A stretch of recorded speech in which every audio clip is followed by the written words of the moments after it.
বাজক সংখ্যা রয়েছে। তো আমরা বাজক সংখ্যা বের করার ক্ষেত্রে আমরা যে কাজটা করব এটা হচ্ছে যে একটা সূত্র লিখবো, ঠিক আছে? একটা সূত্র আমরা ফলো করব, যে লিখেন সবাই P1 + 1 into P2 + 1 into P3 + 1, এইভাবে ডট ডট চলতে থাকবে। উপরে লিখবেন কি বাজক সংখ্যা, না বাজক সংখ্যা, বাজক সংখ্যা।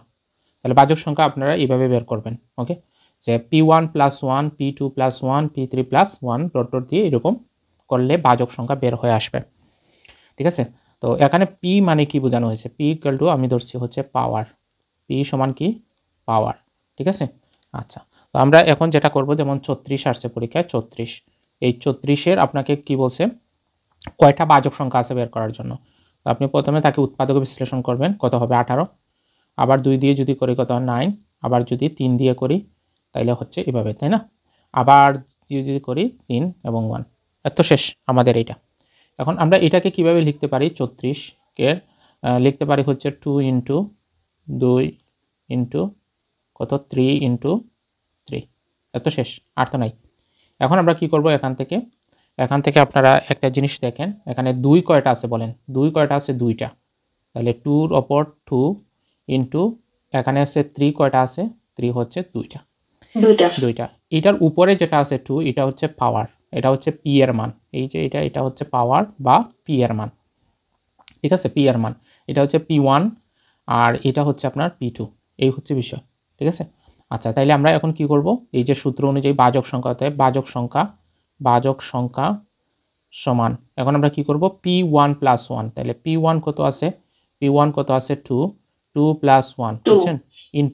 ইন্টু P2 কত আছে? P2 হচ্ছে আপনার কত? 2 + 1 হয়েছে। তাহলে এখান থেকে আমরা পাবো হচ্ছে 3, আর এখান থেকে পাবো হচ্ছে আমরা 3, তাহলে হচ্ছে কত? 9।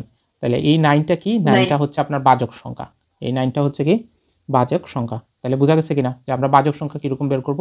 আপনি এই সূত্রটা ফলো করলে খুব দ্রুত করতে পারবেন। আর সূত্র ফলো না করলে আপনি জাস্ট মনে রাখতে হবে যে এখানে আপনার পাওয়ারের সাথে আপনার কত করতে হবে, 1 যোগ করে তারপরে আপনার বাজক সংখ্যা বের করতে হবে, ঠিক আছে? বাজক সংখ্যা আপনাকে কি করা লাগবে? বের করা লাগবে, ঠিক আছে? ক্লিয়ার? আচ্ছা,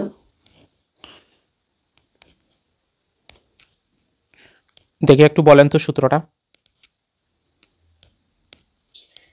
P1 + 1 P2 + 1 into P3 + 1, এভাবে P4 P5 দিবে আপনি।